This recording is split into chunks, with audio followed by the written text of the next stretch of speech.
दोस्तों good morning, नमस्कार। आप सभी का स्वागत है हमारे यूट्यूब चैनल पे। दोस्तों आज सामान्य अध्ययन का लेक्चर नंबर 1 है और हमने 10 इंपॉर्टेंट क्वेश्चन लिए हैं जो एसएससी, रेलवे, यूपी, पेट या कोई भी अगर वनडे एग्जाम्स हैं उसमें ये रिपीट होते हैं और बार बार पूछे जाते हैं। ठीक है, तो क्वेश्चन नंबर 1 पे आते हैं।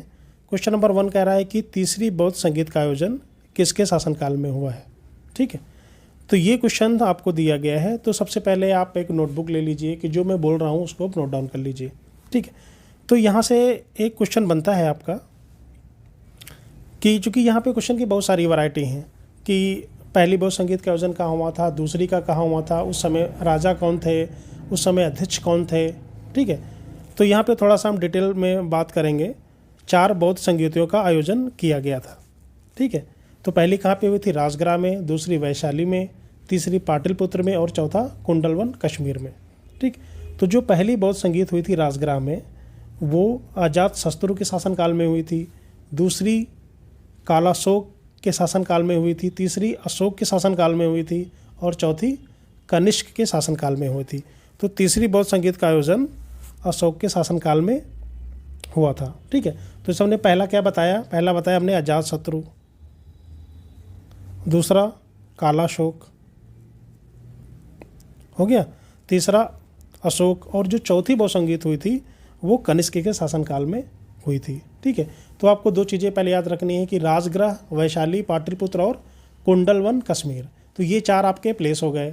अगर हम राजा का नाम लें सीरियल वाइज तो अजातशत्रु, कालाशोक, अशोक और कनिष्क, ये हो गया। ठीक है, और यहाँ पे एक और क्वेश्चन पूछा जाता है कि इनके अध्यक्ष के नाम, जो पहली बौद्ध संगीत हुई थी राजगृह में जिसके जो अजातशत्रु के शासनकाल में हुई थी उसके अध्यक्ष कौन थे? महाकश्यप, अध्यक्ष थे इनके महाकश्यप। ठीक है, जो दूसरी हुई थी उनके थे सर्वकामी, जो तीसरी हुई थी वो थे मोगल पुत्र तिस्य, चौथी वसुमित्र और अश्वघोष। ये अध्यक्ष थे चौथी बौद्ध संगीत के। ठीक है, तो इसको आप नोट डाउन कर लीजिएगा क्योंकि यहाँ से इन्हीं में से क्वेश्चन वो पूछता है, या फिर वो राजा शासनकाल पूछ लेगा, या फिर वो जगह पूछ लेगा तीसरी, या फिर अध्यक्ष का नाम पूछ लेगा। ठीक है, तो इसको नोट डाउन कर लीजिए। क्वेश्चन नंबर 2 पे आते हैं। क्वेश्चन नंबर 2 कह रहा है कि किस अभिलेख का संबंध समुद्रगुप्त से है। ठीक है, यहाँ पे भी आपको नोट डाउन करना है कि जो अभिलेख वाले क्वेश्चन हैं वो भी बहुत पूछे जाते हैं। ठीक है, जो भी 15, 20, 25 जो इंपॉर्टेंट अभिलेख हैं उनको आपको नोट डाउन कर लेना है एक जगह पे, फिर आगे आपका क्वेश्चन गलत नहीं होगा। तो समुद्रगुप्त जो थे वो गुप्त वंश के शासक थे और इनका जो संबंध था वो प्रयाग स्तंभ लेख था इनका, ये समुद्रगुप्त। ठीक, पहला से आ गया ऑप्शन जूनागढ़। तो जूनागढ़ के बारे में आपने सुना होगा कि रुद्रदामन का जूनागढ़ अभिलेख। ठीक, आप नाम से रिलेट हो जाता है कि रुद्रदामन का जूनागढ़ अभिलेख, ये हो गया रुद्रदामन का, ये भी देख लीजिएगा। तीसरा है ऐहोल अभिलेख। तो ऐहोल अभिलेख का आपने नाम सुना होगा, पुलकेशन द्वितीय, पुलकेशन द्वितीय थे, इनसे रिलेटेड है। और जो देवपाड़ा है, देवपाड़ा का जो अभिलेख है वो विजय सेन से संबंधित है। विजय सेन, हिस्ट्री का क्वेश्चन है। जो विजय सेन थे वो कहाँ के शासक थे? वो बंगाल के शासक थे। ठीक है, इसी तरह से अगर एक मंदसौर का अभिलेख, मंदसौर का अभिलेख का नाम आता है वो यशोवर्मन से रिलेटेड थे, वो मालवा के नरेश थे।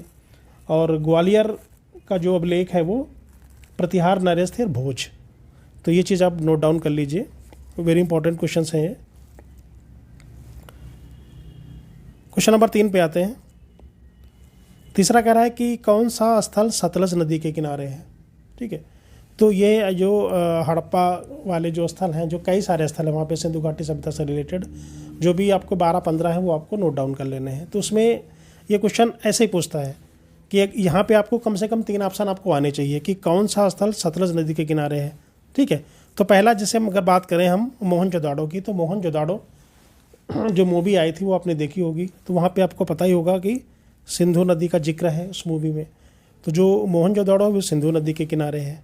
ठीक है, हड़प्पा, जो हड़प्पा है, जो हड़प्पा स्थल है वो किस नदी के किनारे है? हड़प्पा स्थल किस नदी के किनारे है? रावी नदी के किनारे है, हड़प्पा रावी। ठीक, और रोपड़ आ गया आपका, तो रोपड़ जो है वो सतलज नदी के किनारे है।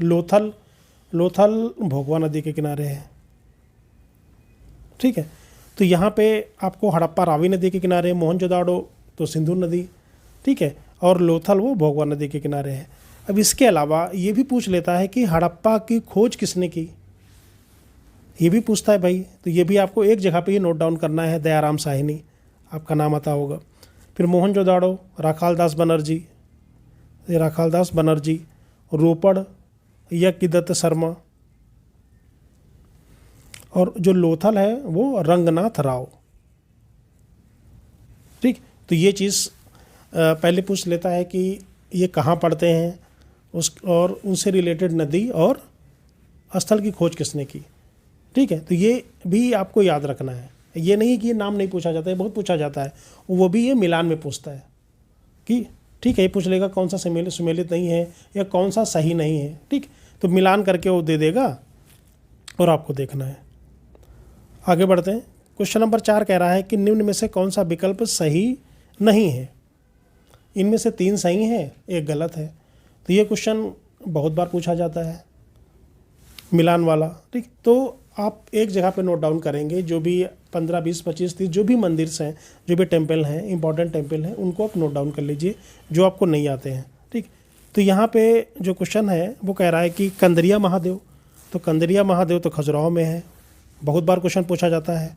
ब्रह्मेश्वर मंदिर भुवनेश्वर में, ये भी सही है।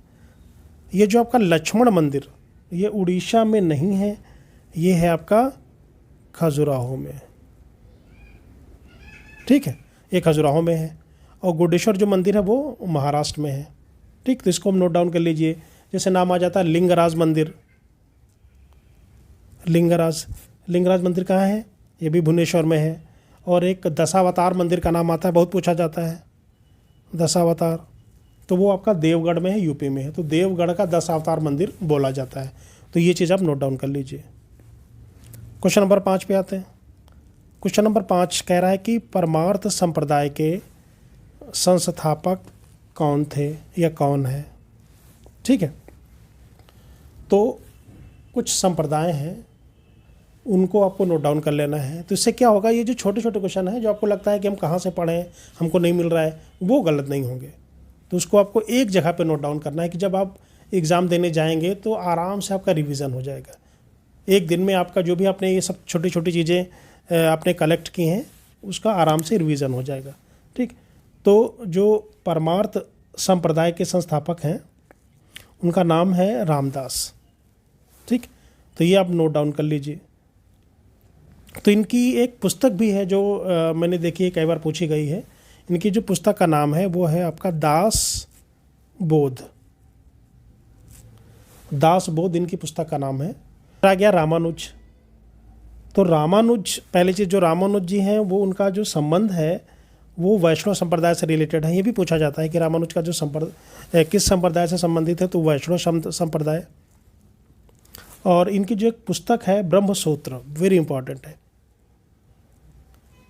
ब्रह्मसूत्र, इनकी पुस्तक का नाम है ब्रह्मसूत्र। फिर एक नाम आ गया आपका नामदेव जो है वो बरकरी संप्रदाय से संबंधित है, बरकरी संप्रदाय।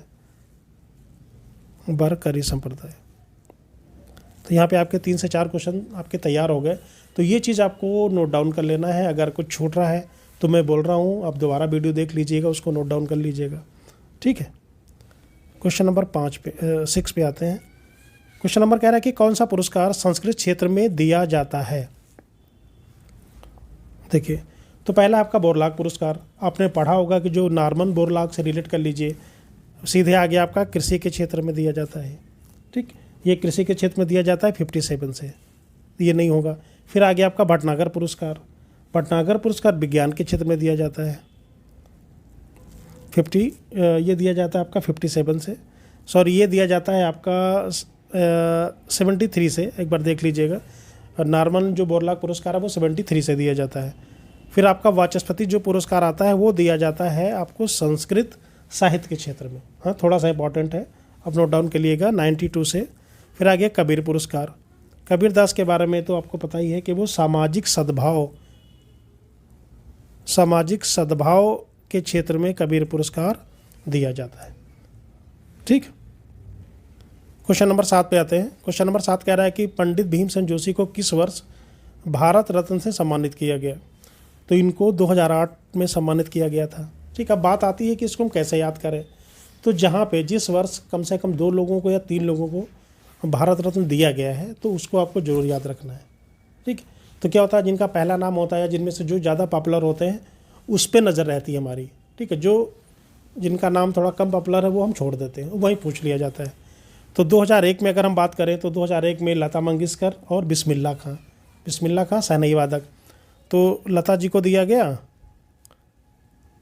और बिस्मिल्लाह खां। ठीक, ये चीज़ है। 2015 में जो हमारे प्रधानमंत्री जी थे अटल बिहारी वाजपेयी और मदन मोहन मालवीय, ये वेरी इंपॉर्टेंट है, अटल बिहारी वाजपेयी और मदन मोहन मालवीय को दिया गया। ठीक, तो इस तरह से कुछ आप रोज़ 2-3 आप नोट डाउन करेंगे, उसको आराम से याद कर लेंगे। तो जब भी ऐसा क्वेश्चन मिलेगा, अगर आपको नहीं भी आता होगा ना तो आप एलिमिनेशन लगा देंगे कि 2000 भीमसेन जोशी 98 में तो मिला नहीं होगा, 2001 में तो नहीं मिला होगा, उससे पहले मिला होगा। तो इस तरह से हम कुछ एलिमिनेट कर सकते हैं। क्वेश्चन नंबर 8 पे आते हैं। एडम स्मिथ द्वारा लिखी गई पुस्तक का नाम। एडम स्मिथ, तो इन्होंने पुस्तक लिखी थी wealth of Nations, very important, कई बार पूछा गया है। फिर अभी आ गया आपका प्रिंसिपिया। अब प्रिंसिपिया को किसने लिखी थी? ठीक है, तो यहाँ पे 4 ऑप्शन है, वो भी आपको नोट डाउन करके लिखना है। तो ये लिखा था आपका न्यूटन ने। फिर एशियन ड्रामा गुरनार मिर्डल, ये भी पूछा गया है कई बार, गुरनार मिर्डल को दिया गया। फिर पॉलिटिक्स क्या है? अरस्तु, ये आपको नोट डाउन कर लेना है। ठीक, तो ये भी आप अगर नोट डाउन करेंगे आप आराम से, कुछ आपको जो 2-4 पुस्तक अब रोज़ अगर आप लिखेंगे, उनको नोट डाउन करेंगे तो ऑटोमेटिक वो याद हो जाएगा। एक साथ अगर याद करने बैठेंगे लिस्ट निकाल के 20 कि हम बुक्स एंड ऑथर को याद करें तो याद नहीं होगा। लिखा है वर्ल्ड कैंसर डे, सभी को पता होगा, वो 4 फरवरी को मनाया जाता है। 28 फरवरी क्या होता है आपका? विज्ञान दिवस होता है। 22 अप्रैल होता है पृथ्वी दिवस। 5 जून होता है विश्व पर्यावरण दिवस। ठीक है, तो ये भी आपको याद रखना है। तो ये जो भी नए आते हैं, ठीक, तो वही पूछ लिए जाते हैं। क्वेश्चन नंबर 10 पे आते हैं। यह क्वेश्चन कर रहा है कि टमाटर में कौन सा एसिड पाया जाता है? तो टमाटर में ऑक्जेलिक अम्ल पाया जाता है। जो सिट्रिक एसिड है वो कहाँ पे पाया जाता है? जैसे संतरा है, संतरा हो गया और आपका नींबू हो गया, यहाँ पे पाया जाता है। टार्टरिक एसिड कहाँ पाया जाता है? इमली है जैसे आपकी, ठीक है, इमली और अंगूर यहाँ पे पाया जाता है। लैक्टिक एसिड दही में पाया जाता है। ठीक, तो इसको आप नोट डाउन करके रखिए। तो इस तरह से जो भी क्वेश्चन मिलते हैं कि कौन सा एसिड किस में पाया जाता है, वो आप नोट डाउन कर लीजिए। या टमाटर का जो रंग होता है वो लाल किस कारण से होता है, सेब लाल कैसे होता है, किस अम्ल की वजह से होता है, तो वो चीज़ आप एक जगह पे नोट डाउन कर लेंगे। ठीक है, तो हमारा मकसद ये है कि जब भी आप एग्ज़ाम देने जाएंगे तो उससे पहले आराम से आप रिवीजन करके आप जा सकते हैं। अगर आपने एक जगह पे उसका कलेक्शन करके रखा है तो आपको रिवीजन करने में आपका टाइम बचेगा। ठीक है, और आप अच्छे से एग्ज़ाम को क्वालिफाई कर पाएंगे। अगर आपने नोट्स नहीं बनाया तो आपको क्या करना होता है, जब टाइम आता है तो इस बुक से हम ये पढ़ लें, इस बुक से ये पढ़ लें, तो वो इतना हो नहीं पाता है अगर आपके प्रॉपर नोट्स बने हैं।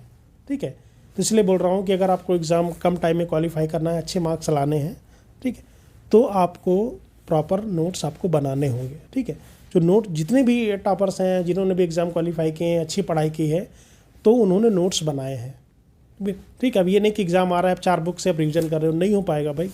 अगर आपके नोट्स बने हैं तो आप उठाओगे तुरंत, 2 दिन में आप पूरा रिवीजन कर लोगे।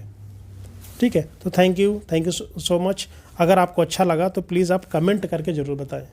Thank you very much.